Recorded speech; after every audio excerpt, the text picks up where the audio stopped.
Rama Lumta Punya Manti Insana Program di Ania Insana Program anak yang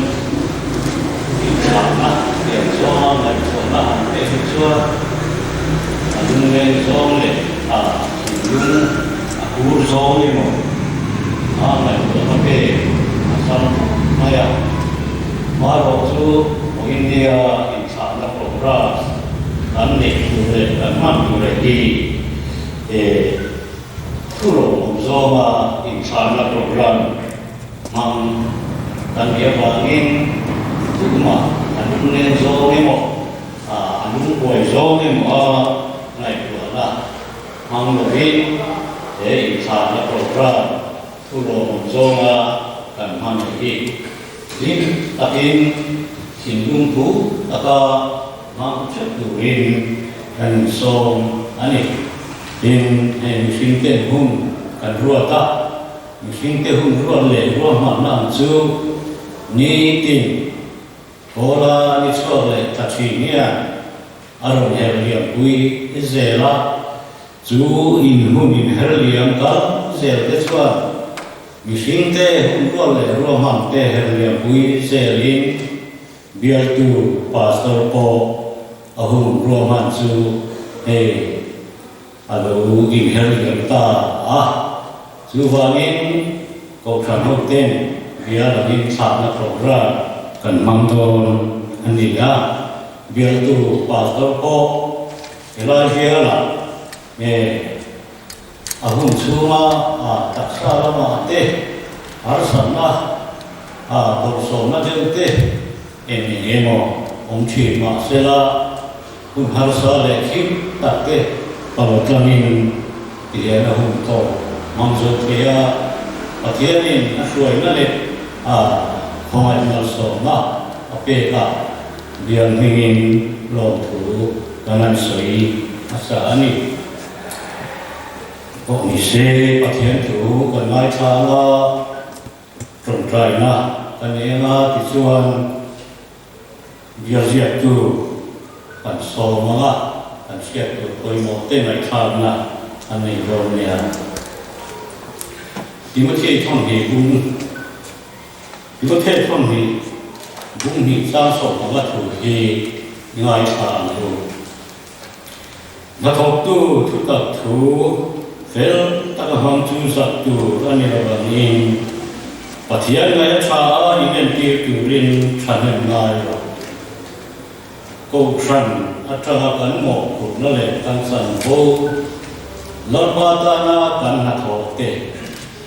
lorba ma thiam him le fel ta ka lan ti thei tu rin thane mai ro min ti ani lorba na thu ma rin som san ro se tron trai ku kan ta hian engim ti thei tu huna Mungkin ten kan rempol mana ruang te hunin akhir yang puya kan pastor kan ahum topa alo centa cuan biar chat program kan mang to nani kan hum mang di kota kan lana in kan pastor ko helai biar la bulan terato cengah hum mang zo te pura tak salah susah nak cat nak ikai suai na koi na so na ipe ka long tu kan saya ni helai dia la hong suar hong thane ngai tak abor lagi biar satu lama ko thane ngai tak rong bo te tu rin biar semua biar tan lalpa mal so na se tu ni te tu rin ikoi mal so na kan di sake Bunya kan humman ikuta kan lane kan la Yesus mingin kan dilase amen biar itu ilo so mahu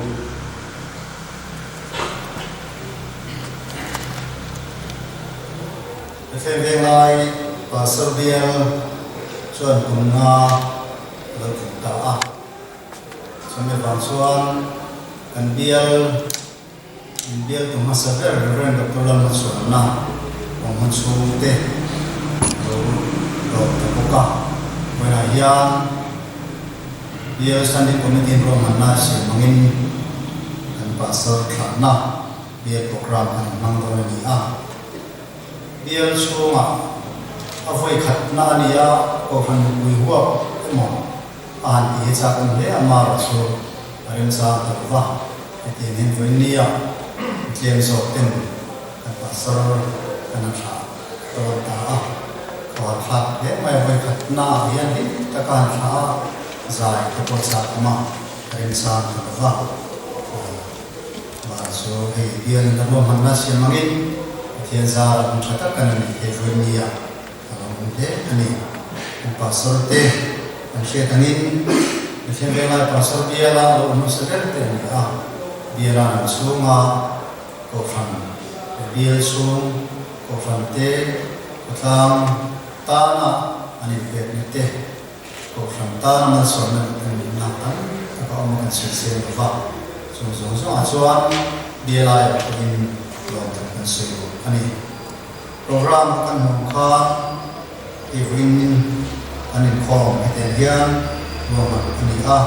awal ini kan etian ni sama dah soalnya ini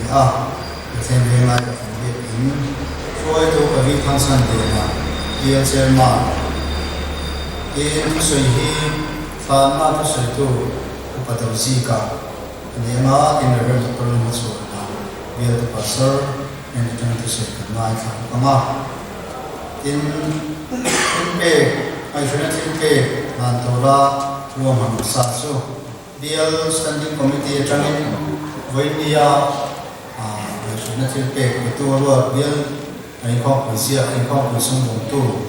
kepala bersih mesti dan benar asal nato tertutup soal komiti naruan hari kita lalu kami lupa lalu tama bill treasurer ini NBL Iwin pasal tangan bill orang Malaysia canggih bill KTP bill KPP bill masih sanggati dia buat sama. Macam lain lo, orang dia, orang na, orang orang ni. Contoh buat komiti nato mana sesuatu upaya flash rumah.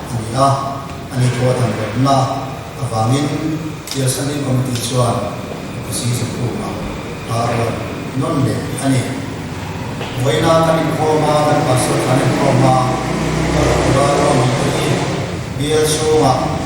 biar seni komiti le, biar semua komiti teh, tim kan mongkha nasional teh betul, biar hopa komiti sang teh cangin ni panik cak le, biar masih sanggati teh ko, puasa seksual teh, wena ia le minum tura, ruang makan dia, kita kian minum tona, kalau mungkin ani. Kan syaitan ini sinot lama cuma tu kan mungkin kan biar pasal le bong kon betul teh lang lam teh cet punahi sinot lama cuma rom hamna sian karama cuan induction service Januari ni so pathian ni lehi abun pama ni tho ani ama sebong kon betul biar tu teh syaitan kha sinot lobila har satna anto famin Andi lamin cinta buka kaisa ton angin ni so pakat kar sawakian induction lejo kar sawakian ani hobi sian demama tanpa mohon bikin kan pasal di kon betelang Januari ni so kali akian panpe kira bese saya mungkin kalau buat itu tuan sung kau fanten mau kan pura tuan sung mau buat tuan teko syeti ani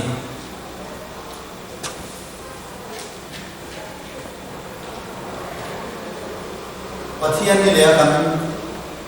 pasal dalam program ni aku itu bilang canggih aku ni so patian ni dah so pekat amun betul dia nak kau fanten pasal dalam itu hi level R so kima tlang no bial tu ri a da me tu ren thang za ba ram ni ni ama troi tu ren thang za ba chan chin sui le mel she tir na upalaran le na bial secretary zona sang tu upavi thang san le na bial chairman da me na ren thang za ba usoi pastor are so kima trong try sak tu upaya from zola kita hian akal turchina kha voina mi angok hian bial huwa committee atanga mi kan le kan bial masi sangati tikop le bial chunga ko committee te kan to ani voina kan thana khom an hian pui an ho plus ani san ho chot an tum don ya kan program ini kalau sudah tercapai mai lah ni sana senang dan hai satu nala sana satu upah terjadi hidup semua Nahian pastor sana pun kenal ni tendon ta để làm ạ xuân có vẻ lên và nghi để chính xác rồi tất mày cần hành thả rồi hít ở cái ống mà mình đấy vậy in thả xuôi hít alo ống lắm khối giờ đi được cuộc chiến à ha in này nó đê in thả để nó đê hít alo ống nghề yaจะติดตามอะไรยังไงข้อหักตัดทิ้งไปหนึ่งข้อไปหนึ่งขาเราหนึ่งขามาเรื่องเด็กอันนี้อามาเราชูอาหุ่นอันนี้ไอ้ที่กันเขาสัปดาห์นี้สิอ่ะไม่รู้ตาเทียมจะบอกฮะนะให้ตั้งเพียรตั้งนี้สามดิสองปรุบุลอาจารย์เบคเอนเวลาปัสตอร์เบียร์ฮีลูดินคาอันนี้อ่ะเบคเอนเวลาปัสตอร์เบียร์เบียร์ตัวมาสเปอร์สุปัสตอร์ลาฟนัสวานะอันนี้Natan sabe pi ani in pastoral semua kalau suara tak dihian asum deh muka kan tak dia cuba dia ini kah dalam dari lawan maya pastoral suara kan interview dikah yang biasa yang cuma Isuan kan pastor ini kan dia tangan di sini tangan dia. Kita kan dia lah orang cungin di lorong tapi dah turun kita tadi kita ahua suang dan suang mah dan lompui ama kan soi na le amin kan siap na ko pastor Dr. Lar Masuana di in kan soi kan siap je to ni isuan chung kwa fanahi pathum anneya anfa te chatatin zir na ko ba te within takin ansua te biartan bienton na tak ania yang pastor ban nei phat mai te kha ni hi alo hom le ani kuna ya chuan Christian chu kwa ban kia kan in lo na ani chu kwa ke ni chu kwa kan dia ani chu kwa i fel takin hei nào để tụi lính ta cả en cô chung của pastor anh ya chú làm chuan lòng bóng lễ Kalau tidak tamhian pastor kuartan ka kan mampu apa ni kan han zawa biarin kan han dapuan ruaya kuilaya diam kan dia topak kan han mutarama tak cuan manhok tapi kan han sa mal maya akan manhok bukan yang water building lung phùng bộ ăn sản tiền ui nuanya kan phùng trong này ăn tuổi bậc đấy maya biar suku ni ten na ăn thổ na sa ăn hạt lam na sa pastor te suku của bộ ăn thổ na sa in cái gì vui khát anh pháo có thể làm mọi chuyện là si bay lâu suốt lên trang của ông đã học về khác cái này mày cement bag tầng công bùi một tôi đã kể vác khan thiên số anh đi khan covid amain sẽ để bắt akan số bùi chuyện na tiếng nghe thấy rõ có cái cái anh rình bây giờ zona khám đam thì có khá đông về na pina thấy xuân zona hốc khá đông bạc bê ta rõ cái món này ama khá tàn bùi tâm ngắt bây giờ khá thiếu mặc thiên cả nhà thật vì bao hi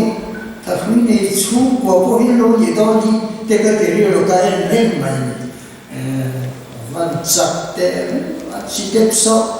sâu về mà mình nhớ sâu biến xin nên để bùin dù hành lan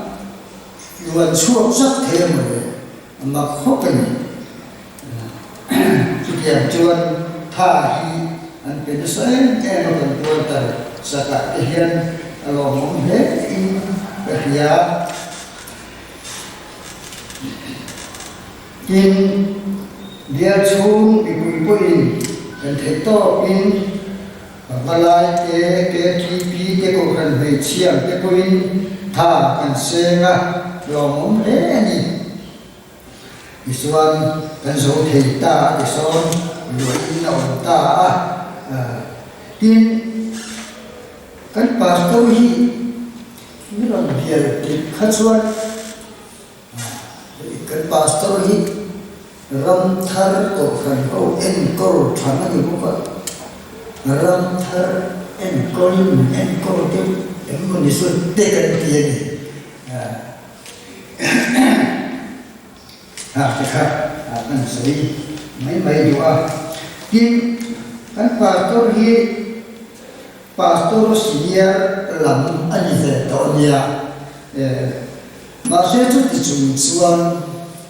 tham tharan hi pha thung cái tham tharan nu pha kan thalai ke ma khua hi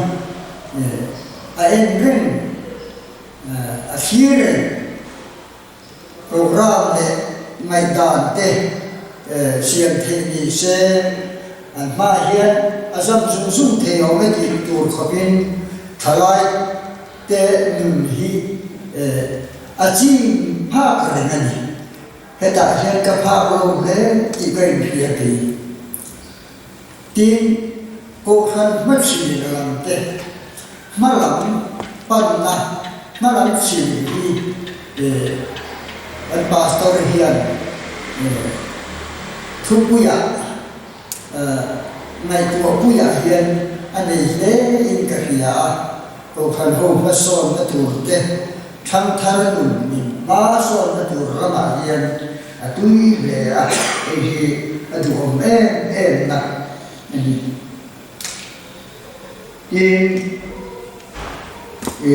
ane a ko so ya talen thata mai ni chu thu bụi thu lỗ hành trên đặt lệ hành kêu đặt tị bùn hít thiệp em mình hi biếng cái hiền thế là mà ta lên để hi cần tị chùa sạch dấu lầu lệ in cái gì hi lòng em nan vui thật sự sarana ngạc hiền khi để bát hiền ở đây tin chuan sợi đón đi mò cái gì rồi khi để bát hiền khi để bát hiền ở đây sợi khát chuan vấn điệu khát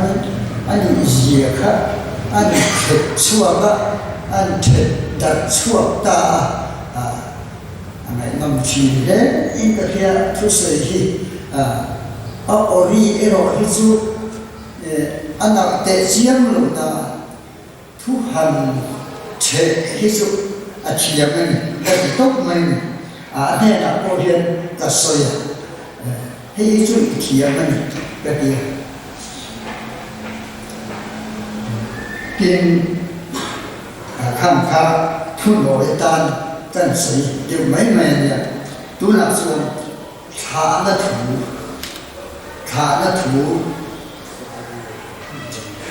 trả khá là thủ trả đối sự tồn tại là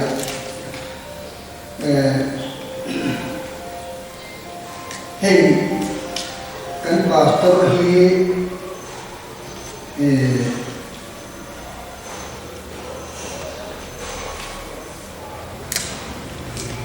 cái này khả suất lâu ta anh ấy cần trả lệ khả năng anh sử dụng thế số anh chỉ ngay được như là vì amai anh chỉ rèn anh chỉ mê anh điên xuống anh mê thế anh ấy tan ít sa thế phiệt sa thế khả anh pakhat na chuan committee hi ahum har thai mai committee chunga committee member te zinga thil thalo le diklo amin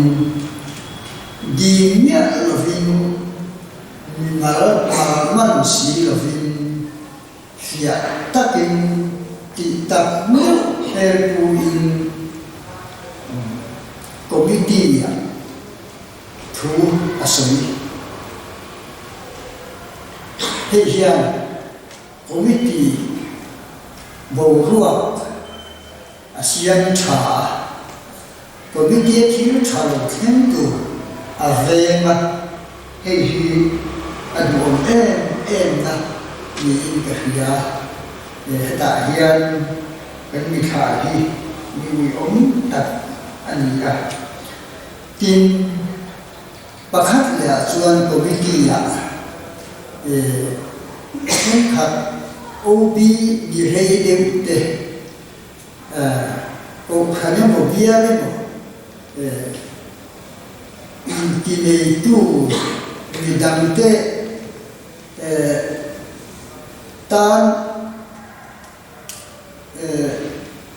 ne ông lối một tel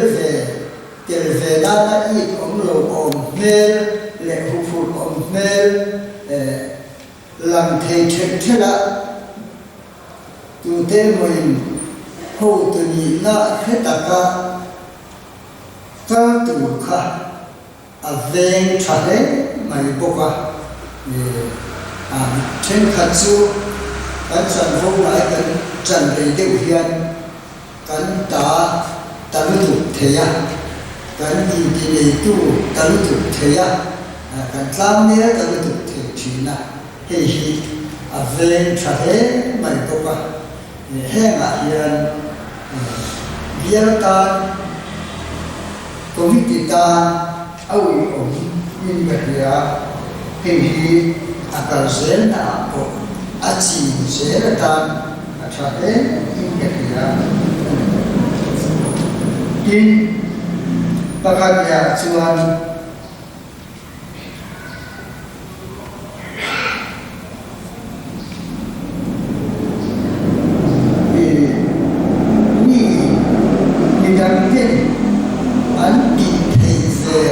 chi rong bồ na trong cái anh sao dễ thể nan hùng tiền tệ anh chân vô tu om xiêm dễ tệ khát tiền anh kha biar agar dễ na ko chỉ chọn dễ thay cái kia bidang kita na rongbo na hum siam de kenya tur ko ken zel de khatiang ang ka kan sa le duan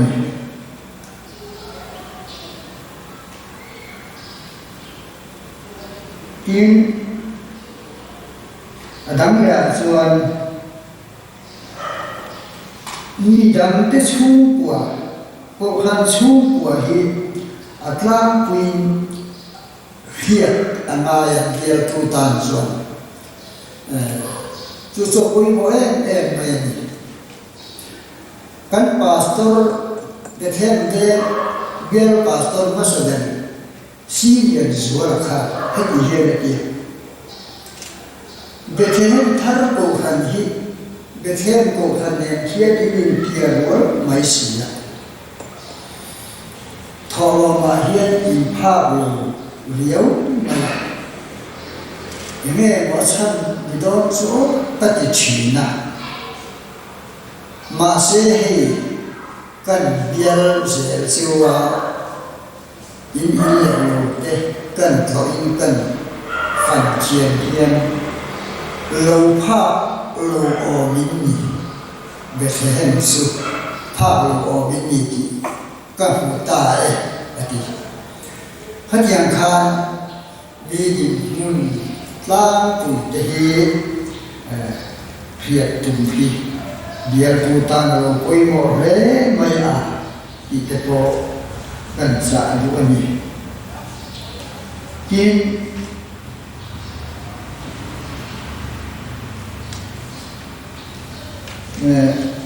kan pastor hi ahun hi ato về don nai to ri tak pastor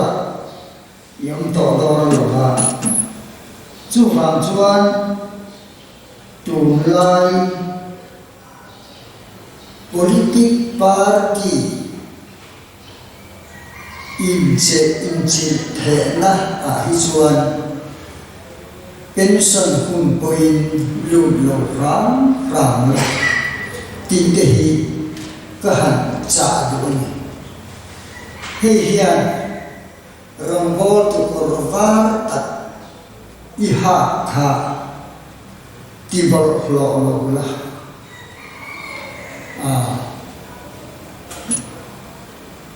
pension huna ko reverend Nisakya Mairovin ko han pathian berante chon tu pastor ini ren hi kan du sak sen bai kum chuan nangero chuin kiba fin khura heon tuara chan chin tha thil tu lam na thokla irong bo na ka hen ro akian hem te hi kan pastor anana kan sithite ye ya tu pastor so se bu ko fan hote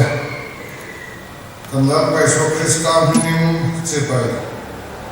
kan su pai kan chewa voina hian un har sa takara bial en biar tu pastor kan suatu thana hun kan bose I biar tu pastor kan suatu kesungguhan kan lo lea biar sung ko frantin tele puite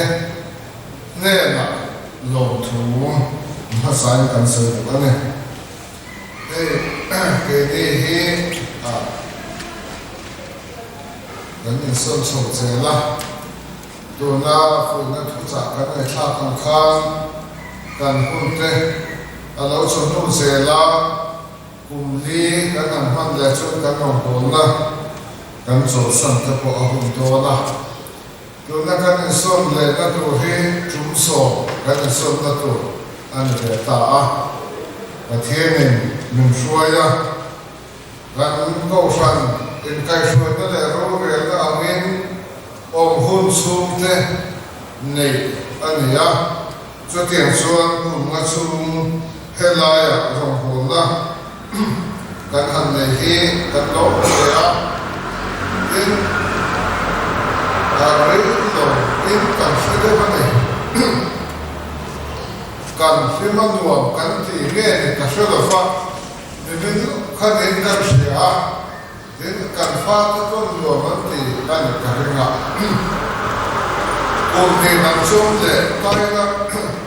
fa mo te ko kan de le me yo ko me o ti tu ko ma ya de la he a me shi la nuam kan ya den kan ye tu te ko kan sa ya mo lo ne lo se dan uite kum so parut kan polto te poha eta kan futsia kan te ya so bang chen helai dia ke kan pa chen a kan so kwa he zum kan kai thu ma ma o te to ko pa ya rong ho na pia la ma so helai dia kan on he kan la kham lo wa kan sa le mà sẽ căn số của người đó chú xem cho na chú vàng xuân với một cái thằng mang hiên anh lại làm bằng số ba ngày của na cái bộ ở về phía bên này mà sẽ là thiên rồi về na để căn rồng của na hiện sẽ thì căn kỹ tu căn này lòng chú soi na căn soi lòng căn này tin câu phần hậu thế cùng mắt số bên mình sẽ chiếm tu đến người mình chắc lâu mình phải lâu tất chẳng quý ngài pastor đến người cho tiền xuân hệ pastor lần hết xuân là để xuống thế hi câu phần hậu tên mà mày đồ thầy tất nhiên chia thiện là đồ sáng các tiền rễ tiền vua rồi vào hiện câu phần hậu rộng chung lòng thủ cần xây ngày tầm mai chẳng quý ngài pastor in này hi và thiên là phá hệ pastor chung của cái chung là in thiên thì rộng là lòng thủ cần xây này biar thơ cái thằng lưu ta tham hi cái thằng chân về sẽ ba pastor biar zorom chung ai zor khopuya cái thằng hong thara chu ta chuan pastor niin kan ham lu ta hemi kumma chung hian biar thar kan neya thil ro puile chin chia tla kam ta zel chokin kan chia biar abi takin upa te ta hian thil har sa tu le ka hian chin chu pastor te hi chu kan son la chu mi ka la chuan kum rei lo te kan ma kan suak se la pastor thar kan lu ta ngai dan ne te mi se dam lam te thir dan ne tu dan ne te kan an ne ve pastor ma ni ila nam lo ta kan om china chu mi ka la chuan pastor te la abe takin tilai bial thara lo mo me em chu kan bial chu ko fran kan upa te kan ro pu le in ta a ko fran mal te ko ina soi thia a pum kuin han soi ta ila kan riak su ko shan kan upa te hi ko shan upa di tak an nge ko shan upa di tak kan ti kha za tak le lian takin kan soi ni sela ta chuan riak su ma pastor tharte don son darte men fui darte men ti chak darte hi alom le chu tiang am dong tu kan ni chu lom ka tia ba biar su upate tho hong na pastor te men fit so na le men ti chak ka so lom thu ka so ya ne te chuan biar kha kan yang in ma thar te chu kan lo the lo ba biakin te upa te le ame puya te chu apam nai ba ni sela thil in rel ko da te po athar ti angaya bial thar kan ni bial ma fa in ko san in rel ko da la ba te bial in khom pui te bial ni chia bial ke bial chu ko san fellowship che sham te le sub committee che sham te Roman na kanan nei chofa hey kuma kanam chung hian baptisma hi me zadi sobre pali kan santira vem lai zadi sobre pakhat vem thanga za somna pariat te nota zane pagate tin in hi apum puin keima ka in hi me zane pathum an oma biakin hong me som thum panga online biakin hong lo me som la le paria no ma biakin hong he na ko san hi na chu ve lai ko sa na he me som ne pani no ma den ben thara be paria le no ta me panga biakin hong ka ni hong ma chu hian Meti dan kau fahmi zasa prode pasari, oma cuaca cuan me jadi semua pali an oma cuaca zina cuan me zasa prode pasari hikan bui hengat hian kau fahmi dan kau pate lomong le ingkang sia pastor kan rem chan hun online kan rem chan to hun te ko he rong bo na hau tak mai tho shom tak te hi to tian chen min chok chi na lo mong le ane mi te hi ven lai ko sana za le so pakhat ven thana som sari pasari nota som li paro oma chung zinga chuan za som ru le pasari ke jen kan vui ani chu tin ko san pa so ko te po che do chuan sai tu na tam in kan sia chip sia la sai chi soi se ani lo fa chu kan san tu kan la rong bo le chu cha a hian ril ro ina adu kan chen phak lo tin pakhat oma kum la kan chungin pas nem he pastor waiting to pro pastor ko kan dia la chaga kan la lo hi ete mai ala tu te kan ne lo ba ashram ko mai pro pastor dir kan ne ya ma se la la lo zira anam te la ko what's he zon ko ro bol he minister athian kan chuma pe kan red line kan san lo kham lama te hian bia ta ka me te athian kan zuata te chu ti chon te ke ni du chu sa an le do fa chu te lai ka chu te missionary te ko kan han chuak se la ke ma ne ko han chu ma me te den he missionary nei da thak te ko kan han nei se la ke ma ne chu mane missionary ni chit lo te pro missionary ni thei da missionary no pui ne te wa ka missionary chu kwa te ka pu zen te alo tu ne ya pathian ken khien na te pro alam te in kan sia hey ku ma chu min kan upa pathum kan sula pathum ne ya chu te lai ka ra chuan upa orden he bali kan han ne ya an chiam tho so da na chu pa kan pu kan te ya ma se adu ko ko lo rin kan sia ko ran ka hian rombo tu he ko se hi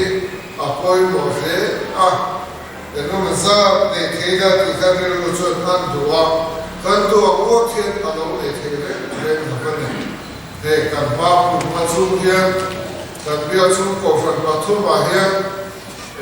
kan rombo tu he thi za me kan ne de thega rombo tu na ke ba pu su ma hian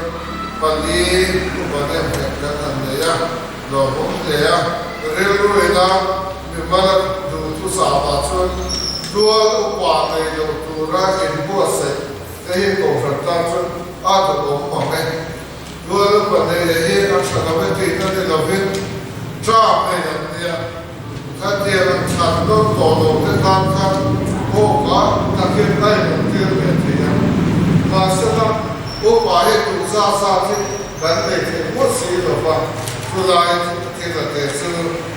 biel su ta ko pa te na ka ne to ba de chin kha tu lai te su kan se lan tua te hey biel han su sa do ta ka chuan yes ne community ate so ni se so tema tu kan to ko kan se tu ba ka na ya ma se a biel su program pu ma hian te pa ni kha han ta lan kan tua pakhat la chuan Bethlehem Veng Lai Pastor Biel hi Allen lamate mishing tam lamate den ko fan ngai koi mo lamate pathian ram ta na kan in huam na lama hian kan sa he mishing ko sak na lama me chung chuang le me chung allen kan om hop na chu te chung chuan ko fan biel chu ko fan so te hi pathian biak in khom ngai na ta ko fan bial kan hi aro pun ka se then hey ai so ta ta pe hi chuan bial ta ta ka ta kom to na mu kai be se to te la ya kan chu Christmas ko lo sa ate Christmas sa ate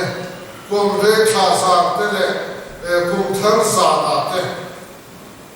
Gopher program oma chalai program oma kan chalai rote ho la lem lo khopin kan pathian kan foka aro puje ane biar kam thakaye Gopher le khom to se lo wa chalai le khom ko kwa ne to lo line ke ni bia la hiam em tom ta ai zong Gopher na hian kan mu chin kan ria chung te chu thil ro pui ta chom nun je ta ta thai kan ria pathian ro thil pe ke ko kan so da hi da lan da vela kan so sam he chu ta kan se do chu ke ni hi I im shachir ko pathian hiam ke ma ne pathian Veng Lai Pastor Biel ko shan chu ko ma hian thế na fin na ang zong te thasui ang zong te thiam thil ang zong te pathian thua te tharau lam rong po na thila te ten khotlam le mepsing ke ko na chu cha a hian kan ve ni a chu nu te ani kan bia te hi kan sia ka poi mo kan sia a cha chun kan in sim ma mai o te ka mo ri ro mà để mà đi gần in ngày trộm đó in chập bộ tụ số anh hấp rồi và sẽ là in ngày trộm đó các thầy đồ bóng thì làm bằng cái chút bản sản thì là kể càng bê kể thế anh này cho vào cho bà thiên này thế mà này thì nó bắt đầu thì ít thì tu bằng vô tu này nó sai hiện càng thì cũng thấy anh này thì càng xây được anh tên câu sản để không làm thì lại biểu xuống rồi của đấy em chút machine cả những bộ Biar tu pastor su kota Quran luang ko, ane kan ko tu ala machine kan ko hei muntam taka su ahar sata dan ai zo ko chen kata te su ilmoi mani ilmoi lo te de chen lo te ko she to ma lo vania ke ni su dan biar kan le she che kan le pu khata ko sham te ko song to na han pe do de la aku tak suka peksi lo, dia dikit kadang share punya. So dia kau suka kadang share siapa, mesin kadang pohe rombongan tan aku semua impact aja mesin impact ini apa tiap tuh ya, so dia tu kan ni na zero pui tak ni kan siapa, then cuma ini na akan kan. Apa tu nak mesin kanin poda ina kan pelacuan kanin lumur wala le kanin pu khatna he apoi bane cha kan tuwa biar thar kan le paani na cha cho kan na dar ko tim dai de ba kan pon kan lo she to sa to ko ma ko thar le kamu te ko kan thu ta ke kan be na wase to kan so se la su de la ya Achaber tu mershia tajen relu zau tapuin ke katam pena so terchon lubro ta katam thoho dei avaro puye pathian ram zia alaben kashia ato pera chon tu sakna de tembe na pastor puye tajen pastor puye tu sakna arte karba de tembe pero Gantu sakna hebya tana thil chate maso nate malso nate chat nate song he hebya tana karna ho sakte mase takpe kaise la rocho atlen si o maso pathiene menta le rompona to men bo sai saka kan phak le theyang to kanan to kha ba kha chu ti the kan le si zo vam chuan kun lo kan se tu ra ta ko he pier he pathian ne om pui chu se la a ku chang ta ken se se la ko shan la pa ram le pathian kam chau se ta tu ra ta ko pathian so chu se la he kan tu sa na chu ni se la te pa kha kha so le chu biar pastor bersabar ke kan dia kan ruga ya pastor se sham Allah berkontrol ni om hun chu ko ai kan lo fonga kan se si apoi kan lo fonga kan thil si parte te pathian en me te he en am lovin men si ama chu dia am chuan kan ruga lo tu te po he ama ko va re lovin kum kham su om thei do na ni cho tiệm chu kan ni ya em pon ni se la ela pia la hian pastor ni ano kho ma ya cho wa chon hun lo khal se to ra po pastor te hi pastor avin en ila kan pui thiam an ne na la ya hian pui thiam na thok thei tu rin a ko sa ne chu kwa te po hian mong trang kai de zuat ila te kha kan se ruwa chu ta chuan pastor sta ka helai changa kan chhe chua an chua je hay na tu point pastor lo onzel tu te lo tho pui tu rin le lo tran pui tu rin kan ngen chawa in te hi tu le lo ba ma se in te hi a ol ang rena a fa sa zo le zo ka pe chu ama te da ne nam lo ti te in ze nam lo ti te bo ka an le ma ta te ka a ol tu ko na ma se pa ti ne e ma ne in nam lo ti se shak shak in da he bien chu in na so ko na le so ko na na ka ma te tu a ta chu kan pastor te an ma ne trong kai na tu le pa ti ne na a tu ma he bien chu mo fan te hian te to bin e lo hong kang kai chi no o te kha mi se la a to te ra thong kam ata na kan le do chu bien che ba kan pu na kan tu sa na rong bo na kan so je tu ra ta rong bu so pa ne chang tu ka kha ba chang ria la to yin ko lai na min pe kan sia se din rong ipo tatam po ke he Bethlehem Ben Lai Pastor Bill Tofan Thote ka tha na ne se ne Khalma Ruza Nai Tha Kan Thai An Suasan Tu Te Ko Kran Kui Te Tu Sa Ro Kui Ta Indonesia Oka Ro Kui Le In Kashia Ro Nta Jitani Hei Kum Na Chung Kanin Chona Kanin Chon Sunyan Kanin Chechianga Kanin Nel Do Ke Sawa Mase Min Suasana Ko Tamesi Cuma Abian Suma Ko Chan Kol Tele Ko Chan Komiti Depoi Arong Bol Tua Arong Kan Suidan Tua Te Komiti Tua Te Introy Om Sana Te Angai Da Tino Na Tam Tak Kan Ni In Karin Chuan Nung Na Ti Om Chu Te Gila Min Fiat Sakring Lowa Ngai Nan Turing Kishen Lai Pastor Bial Komiti Kanan Ne Ani Chuan Kan Lama Tilpe Ngai Chuna Lama Kan Donila Amasabera Chuan Na Indotin Kalila Biar Tangin Tilpe Kan Timasa Ama Panina Biar Kosan Melchia Biar KGP Biar KPP Biar Nasi Sangati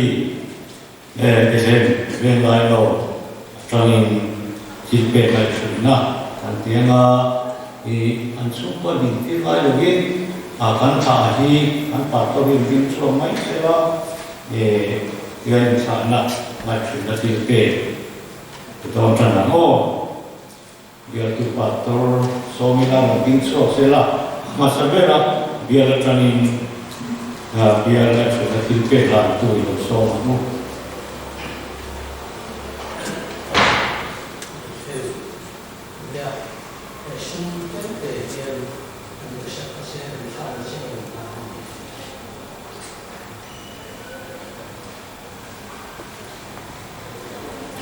Biar Ko Kran Melchia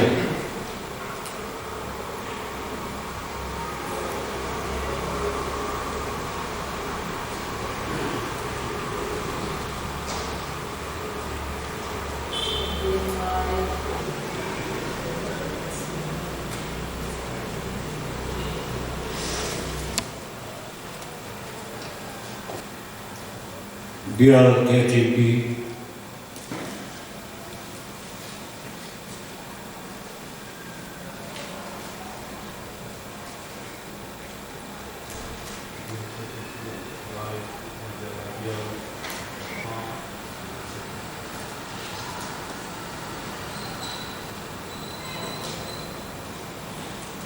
Biar KPP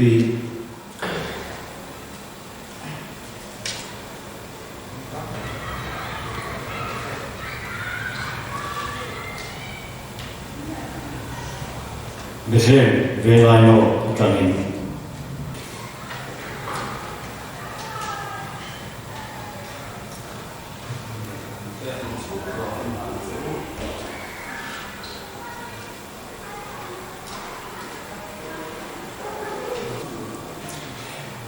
Dia masih sangkati utamin.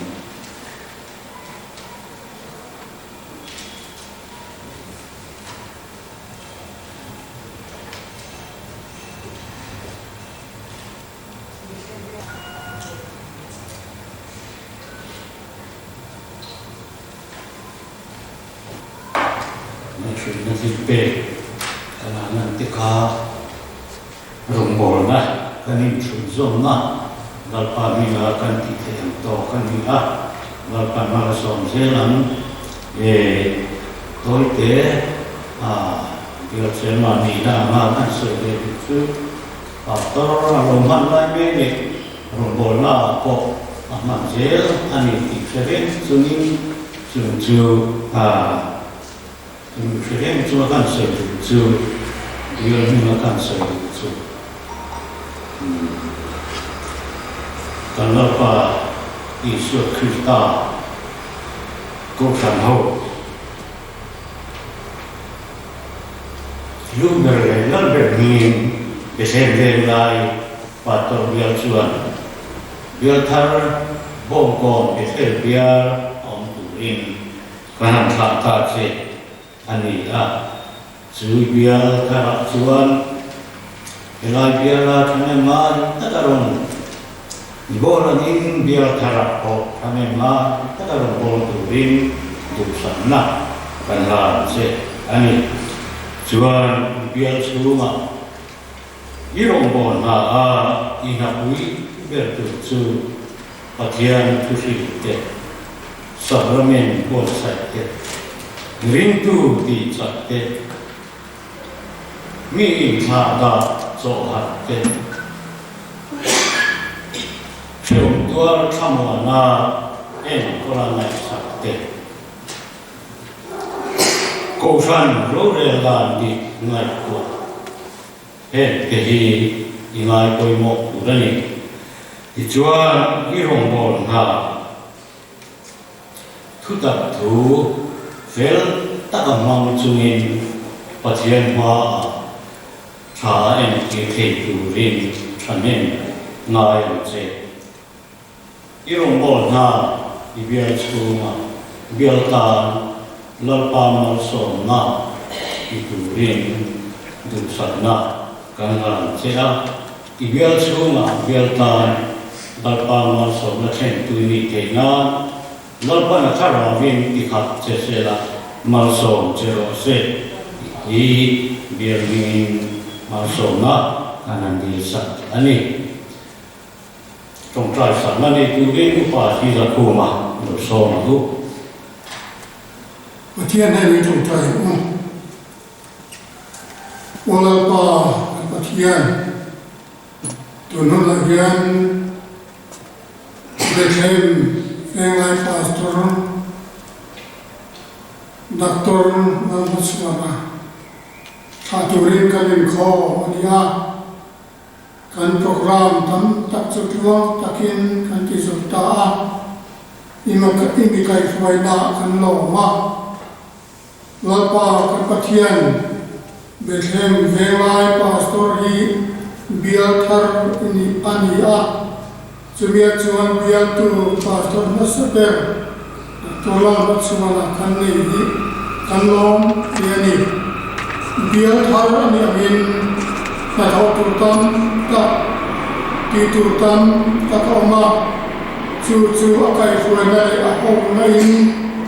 pastor keluarga te le sempurna cisan tam tak te kantia Lime lom tak lain pun kat taka rong kan po lain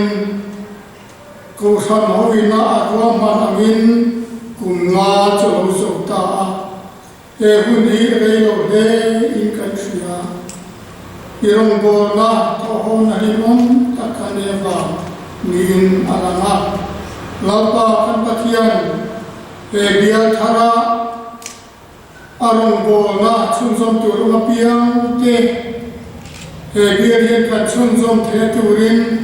nangin min ti chakla kan tua ko san en kol hi ana mai lo khop maya nang ma thanau thiang rin kai tuai na le chan puina ngai ni chuan imi te ni ang lo ta tak kan ia chen khat te chu mi fin tak tak te an ni lain chen khat chu mo tak le a tak te ni a tin kan din hun point chen lova chen khat hau sa tak te ang lain chen khat chu har sa tak ni tin e chok zong te kan ni a tin thara ma po chen khat chu sang tak an ni the rinom tamerong po te ni the chen khat te ro chu thlung le ka forma e irong po tu te an omani chu tiam te kai khoi tu chuan khoi takin la pa an pathian an pastor hi ti chak se la tuna hian e bial chu sanin biada alo ison don a khom pui kan sinop ro re lagin he buni ro so san don ani khoi takin la pa kan pathian bial thar a hon na po nangin om pui se lagin ro re na ko hate ko han ho kai khoi na ko hate thara thiang rimin finale rem hian te pe la hisse na thate nangin pese la kanwa tan kan di saka tin an pui fana ko pastor rong ko na ti ba ha tu le har sa siam tu le ten tu nilova chan pui tu om ta ani thina tu rin an tan kan di saka elai biala dimle lo ta kai pun khat ta ka irong kan bol hawangin abia thara po chutiam tak chuan rong abol se the turin nangin chan puila e pastor rong po na hi na poimo tak ania nun na entu ani thina laka chan chuak tu ania chuwangin he rong po na rong pui takhi len chuak the turin ti sa le tharawa nai kai huain chan pui se ang se amalam ka se tu te nangwa ta kan la na tin a chua san abia lui te de ko a in zom taka rong kan bo se te turin nangin min chan pui ang se he rong bo na du om taki alen so te turin atan kan di sake heng hi kan alpa du ta Isu Krista bingin kandira se. Amen. Kembang don mai mai. Ya tu pastor kan ahi. Malsom na mintin khat ko don ria in kasia. Malsom na mintin turin malsom na soi turin kan somala kan zai ni lo tingamu. Amen. Amen. Sarap hiang Pathian kim te theya mal som na hia khu na kai shuan na ti chak na duom tak chu helai be them deng lai pastor pian le ram tina rin na kan su te na tu na le se tu ni non se. Amen.